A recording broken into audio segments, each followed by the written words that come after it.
নারীরা কতটুকু পর্দা করবে, কতটুকু পর্দার হুকুম কি, সেখানে আমি বলেছি পর্দা করা ফরজ।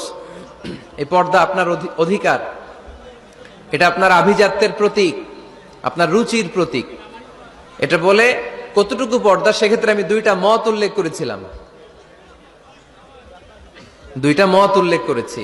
মত নাম্বার 1, সারা শরীর ঢেকে রাখবে, ফেসটা খোলা রাখবে, হাত খোলা রাখবে, এটা একটা মত। আরেকটা মত, সব ঢেকে রাখতে হবে, শুধু চোখ খোলা, তাই না? দুইটা মত উল্লেখ করে আমি বলেছিলাম যে এটা হচ্ছে রুকসাত আর এটা হচ্ছে আজিমাত। আমি এও বলেছি যে এর চেয়ে শ্রেষ্ঠ পর্দার হতে পারে না, শুধু চোখ খোলা, সব ঢেকে রাখতে হবে, এটা শ্রেষ্ঠ পর্দা, এর চেয়ে ভালো পর্দার হতে পারে না। আমি নিজেও সাজেস্ট করি এটা, যে শুধু চোখ খোলা থাকবে। আবার ওই প্রশ্নের উত্তরে এও বলেছি চেহারা হচ্ছে সৌন্দর্যের রাজধানী, চেহারাই যদি দেখা হয়ে যায় তো সব দেখা হয়ে যায়, এজন্য এটা আমি সাজেস্ট করেছি। তারপরে এরা আমারে ধাক্কাইতে ধাক্কাইতে ওই মতের দিকে নিতে চায়, আছে না নাই? তো এই যে 3বার যে আমি এই কথা বললাম, এগুলো শুনবার সময় কি কানে তুলা দিয়ে রাখছিলেন? হ্যাঁ, তখন কি শোনেন না এগুলো? মত দুইটা বললাম কেন আমি? হুজুর দুইটা কেন বলবেন? অন্য মতের প্রতি আপনার এত শ্রদ্ধা কেন? আমগো তো নাই। এই হয়েছে সমস্যা। ক্লিয়ার কাট কথা।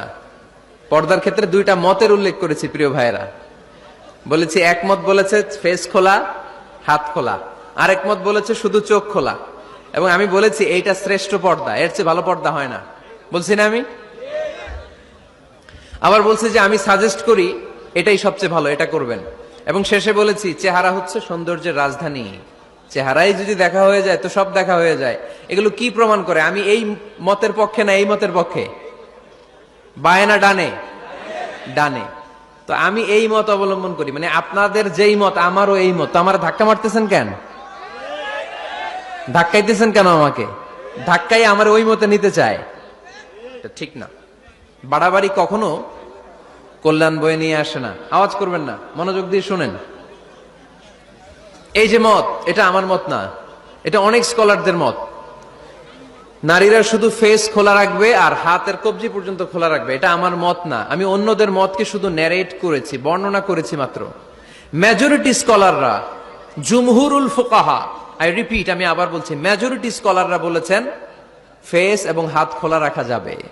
যদিও আমার মত এইটা না, আমার মত হচ্ছে যে শুধু চোখ খোলা রাখবেন। মেজরিটি স্কলাররা, রাইসুল মুফাসসিরিন আব্দুল্লাহ ইবনে আব্বাস রাদিয়াল্লাহু তাআলা আনহুমা, যার ব্যাপারে আল্লাহর হাবিব সাল্লাল্লাহু আলাইহি ওয়াসাল্লাম দোয়া করেছেন, আল্লাহুম্মা ফাক্কিহহু ফিদ্দীন ওয়া আল্লিমহু তা'বীল, আল্লাহ তাকে আপনি দ্বীনের জ্ঞান শিক্ষা দেন, কোরআনের তাফসীর শিক্ষা দেন। উনার মতও ছিল কোরআনের এই তাফসীরে, আয়াতের তাফসীর, যে ইল্লা মা যাহারা মিনহা, নারীদের যতটুকু প্রকাশ হয়ে যায় সেক্ষেত্রে আল্লাহ ক্ষমা করবেন।